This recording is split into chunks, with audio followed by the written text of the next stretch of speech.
Indeed, human bodies, both physical and spiritual, are but other and higher forms to which the winged globe, man, has transmigrated in the passage from its minus to plus, from bad to better, and from better to best. A dog, owl, bat, or human body is only so much matter, and the sole business of matter is to furnish so many different sorts of huts, houses, and places for the spiritual tenants wherein the primary schools may be attended by the regal student's soul. I know that even the disenthralled spiritual body is itself but a mere vehicle of the soul on its upward transmigration, is still but an adjunct, an out-project of the scarcely second cousin to and tremendous mystery soul, the winged globe within. We know that the man can live without his carbonaceous body, which is but an incidental assumption in his career, a sort of garb, worn at the longest less than a century, that this period is scarce 1 second in the immense year, and that he can see without eyes, and know without cerebral organs. It is an axiom that whatever one end must also have another. Now, if a human soul has its first beginning here, nothing is more certain than that it will have the end somewhere. But the soul is mind, mind is God, and God is eternal. He ever existed and ever will, and the monads, the general souls, have developed, and hereafter perfected, are also eternal. They existed in all times past, and can never cease to be, for their very nature is permanency. All bodies here or elsewhere are but accompaniments, instruments, tools of the royal spirit in one or more of its multitudinous phases of existence. That is to say, it creates, uses, and puts them to serve its purposes, till it cannot afford to dispense with them. For human existence is a synonym of external duration, is an immense circle.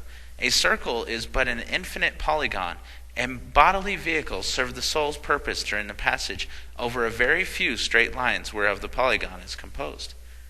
And beyond all doubt, the period will arrive. It may be away in far-off eternities, but nevertheless will arrive, wherever the soul will dispense with all these characteristics of its juvenility. No one associates legs, arms, eyes, stomach, or sexual organs with the idea of God. Why, then, should such things be eternally predicated of man, who is fashioned after the model of the infinite God himself?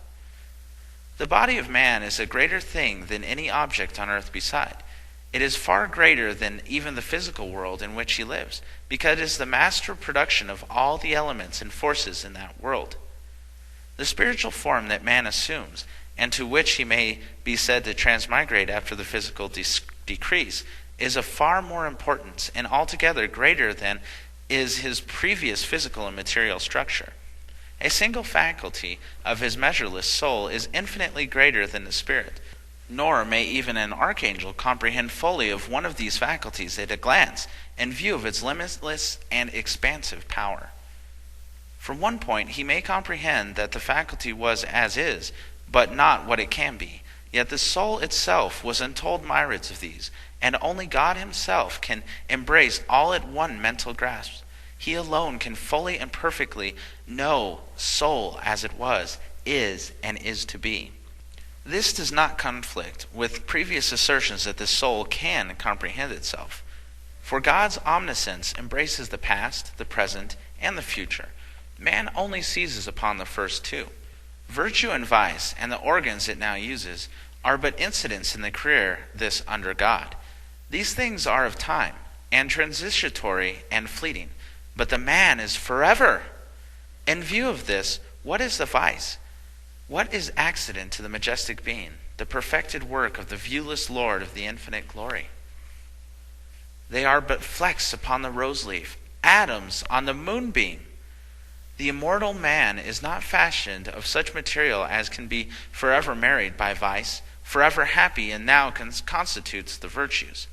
Its destiny is action, and in the perpetual transmigrations, contrasts, and changes of hereafter it will find the truest account and the prosperous subservience of the purpose of the awful will which spake it into being.